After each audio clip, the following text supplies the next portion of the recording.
¿Qué tal, amigos? Muy buenos días, bienvenidos a su programa Ideología, comentando las ideas. El día de hoy transmitiendo una vez más desde las instalaciones de la Fonda San Miguel, este hermoso restaurante en el centro de Guadalajara, que nos abrió sus puertas muy amablemente el día de hoy. El día de hoy vamos a estar platicando con el ingeniero Carlos Alberto Alfaro Vázquez, que es consultor independiente en implementación de sistemas de mejora, ¿es la manera que podrían manejarse? Sí, de hecho son sistemas de mejora, sistemas de gestión de la calidad, en términos generales como se conoce, pero andamos por ahí. Muchas gracias, ingeniero, que está el día de hoy con nosotros. No, al contrario, Rodrigo, muchas gracias por la invitación y esperemos que podamos platicar sobre temas interesantes. ¿En qué momento, en qué estatus estamos en términos de empresa? Porque sobre todo el área de Guadalajara, que nos toca trabajarla a nosotros, el empresario es muy reacio a traer un consultor. Yo siempre les digo a los empresarios, hay que traer a un abogado, hay que traer a un contador en el ámbito fiscal y hay que traer a un consultor en tu operación, un administrador. En este caso tú eres ingeniero y estás enfocado en esa área, ¿no? Sí, por supuesto. Mira, desafortunadamente el grado de desarrollo que tenemos en el ámbito de consultoría no es el óptimo. ¿Por qué? Pues porque al empresario regularmente no le gusta invertir. Ya saben, en términos generales, qué es lo que deben de hacer, pero regularmente cuando llega un consultor les dice precisamente eso, y en términos generales el empresario no le gusta invertir en ese tipo de temas, porque a veces lo consideran como trivial, consideran que ellos tienen el conocimiento y que no se requiere este tipo de servicios. Sin embargo, pues tenemos deficiencias a nivel de la organización, porque no todas las organizaciones hacen lo que deberían de hacer, y mucho menos enfocados hacia el cliente, que es la figura principal y pues quien debería de ser el centro y corazón de la empresa. Si luego de repente tenemos esta parte que es como el manual de procedimientos comúnmente aceptado por el patrón, ¿no? Y es con el que se rige. Yo en alguna ocasión recuerdo haber asesorado a una empresa y el señor cargaba con su libro de operaciones, un señor ya de 60, 70 años, recuerdo, y se hacía lo que él decía y luchaba inclusive con el hijo, ¿no? Que trataba de llevar una mejora, una actualización, etcétera, ¿no? Sí, lo que pasa es que dentro de los esquemas empresariales, y bueno, no nada más ahí, en términos generales de la vida, empezamos a establecer paradigmas. Y esos paradigmas nos empiezan a llevar a ver la realidad con cristales a veces distorsionados. Y entonces, pues, ¿qué sucede? Hay organizaciones en las que empiezan a trabajar de cierta forma y siguen así. Empiezan con un pequeño tallercito y ese tallercito a lo mejor evoluciona en una empresa más grande o en un monstruo de empresa y se sigue trabajando bajo esos esquemas de taller. ¿Y qué pasa cuando viene el brinco hacia las grandes ligas o cuando la empresa ya se enfrenta a organizaciones de otro tamaño? Pues quieren seguir trabajando igual. ¿Por qué? Pues porque hemos trabajado 25, 30, 40 años bajo el mismo esquema. Y hay otro detalle que es importante, fíjate. A veces los mercados son bastante nobles. Tú haces cualquier sarta de tonterías, te equivocas con el cliente, lo tratas mal, no le entregas a tiempo, le entregas otra cosa y aún así te siguen comprando. Y pues en ese sentido la empresa pues no tiene necesidad de cambiar. A veces cambia cuando tú te quieres convertir en proveedor de una empresa más grande y el proveedor, te exige. El cliente te empieza a exigir que tú te certifiques o vayas en el camino de la mejora, pero si no, no tienes necesidad de hacerlo. Y eso es muy peligroso porque de repente la empresa parece que en términos de flujo efectivo, en términos de ventas, ¿no? Yo siempre se los digo a los clientes, vender más no significa tener mejores utilidades, y de repente cuando llegas a asesorar ya hay un proceso de descomposición muy avanzado en la empresa. Sí, por supuesto, y aparte de vicios, porque pues, volvemos a lo mismo, tienes 20, 30, 40 años haciendo lo mismo, no hay controles establecidos, haces lo que tú quieres y pues ahí está todo el relajo que tenemos a veces en las organizaciones. Ustedes son agentes en contra de la entropía. Ustedes son agentes en contra de una empresa que por su propio crecimiento o porque hay una necesidad inherente, como en este caso, el quererse convertir en un proveedor de una empresa que tiene estándares de calidad más altos, ustedes son estas personas que combaten esa parte. De hecho, somos detonadores del cambio y a veces del caos dentro de las organizaciones, porque pues como te digo, están esos esquemas rígidos y tenemos que llegar a romperlos.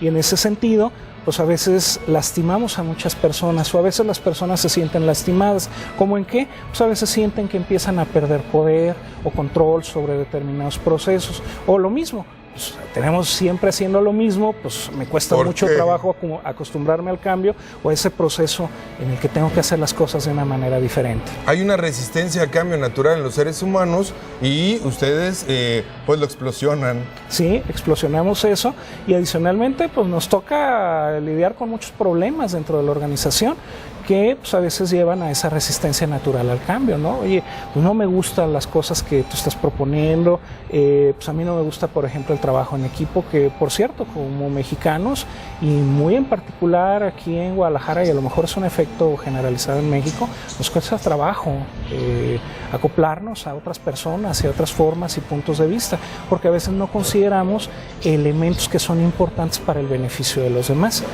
De hecho, mira, déjame comentarte, hace poco me tocó conocer más de lleno modelos que provienen directamente de Japón y algo que se me hizo interesantísimo es que los japoneses ven a la calidad, que ya podemos empezar a hablar de este tema, pues de una manera muy particular y lo perciben a través de 4 dimensiones que a mí en lo particular se me hace fabuloso, ¿no?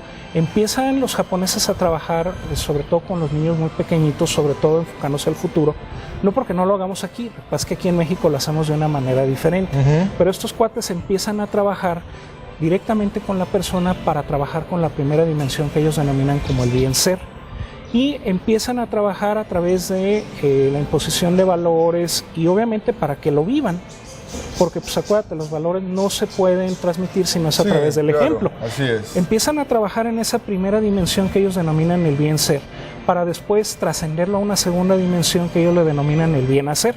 O sea, si tú te sustentas en valores, eres responsable, honesto, comprometido, pues, tolerante, responsable, todo ese tipo de valores, cuando llegues a desempeñar tu trabajo lo vas a hacer de una manera adecuada. ¿Por qué? Pues porque eso fue lo que te enseñaron. Y adicionalmente lo van a empezar a trascender cuando eso madure en una tercera dimensión, que aquí es donde nos falla mucho, que es el bienestar. ¿De quién? Pues de todos. Así como en el chiste, ¿no? Claro. Dijeron que a todos, pues a todos. Bienestar común. En un bienestar común. Y adicionalmente, después de trabajar estas 3 dimensiones, vendrá una 4ª dimensión que ellos denominan el bien tener, que es cuando pues ya pasaste por estas 3 dimensiones, entonces tendrás como una recompensa, pues a lo mejor tu carro, tu empresa, pues a lo mejor un estudio universitario de posgrado, en fin, las metas que tú te hayas planteado de manera particular. Y en ese sentido, a veces es donde fallamos. ¿Por qué? Porque nos enfocamos a veces directamente en el tener. Y no me importa lo demás, no me importa bienestar, no me importa que haga las cosas bien, no me importa mucho menos ser una buena persona, me enfoco nada más en tener. Y esa es la bronca que tenemos. No, y mencionas un tema sumamente importante y ya mencionado inclusive por autores como Octavio Paz, ¿no? Con El laberinto de la soledad, sí, por supuesto. me tocó en algún momento leer a un autor brasileño que era Alan Reading, ¿no? Que Vecino distante, un libro en el que desnuda al mexicano y esta reticencia a trabajar en equipo, y es por eso que además no triunfamos en deportes de conjunto, claro, sino en deportes individuales, ¿no? Sí. Como el box. Sí, por supuesto. Pero además este es un tema totalmente de cultura, Carlos, porque estamos hablando de que, por ejemplo, en un país como Japón, que tiene además un desarrollo tecnológico impresionante para el tamaño que tiene, ¿no? Si lo comparamos con otros países, su tamaño es muy pequeño, y aunque su índice poblacional sea grande, claro, pero que desde pequeños van fomentando esta parte, ¿no? Sí, por supuesto. Y donde, fíjate, lo curioso es que pues nosotros estamos muy cercanos a Estados Unidos y obviamente, bueno, pues nuestros amigos de Mexicali pues están ahí pegaditos, ¿no? Entonces, ¿qué sucede? Realmente los modelos de gestión de calidad y de mejora surgieron en Estados Unidos. Fueron sembrados en Japón y florecieron de una manera que, bueno, pues a pesar de los cambios que ha habido a nivel económico y que, bueno, Japón ya no es la segunda economía a nivel mundial, ya es la tercera, rebasados por China, que es el constructor del mundo, y que, bueno, pues está a punto de rebasar también ya a Estados Unidos, que esa es la tendencia, y que de hecho en Estados Unidos están asustados porque ellos preveían ya esa situación, pero la preveían a un mediano plazo, no a un corto plazo, que parece ser que ya se pudiera dar. Sí, ya va a ser inminente. Entonces, ¿qué sucede? Los americanos sembraron esa semillita en Japón y floreció. Y cuando se dieron cuenta de que los japoneses los estaban rebasando, dijeron, bueno, ¿y por dónde? ¿O quién les enseñó? Pues ustedes los enseñaron. ¿Cómo que nosotros? Pues sí, ustedes vinieron, nos capacitaron, nos dijeron cómo, pero nosotros lo hicimos de una manera diferente. A ver, espérate. Entonces, bueno, hay que empezar a retomar y replantear para enfocarnos, obviamente, a mantener ese liderazgo.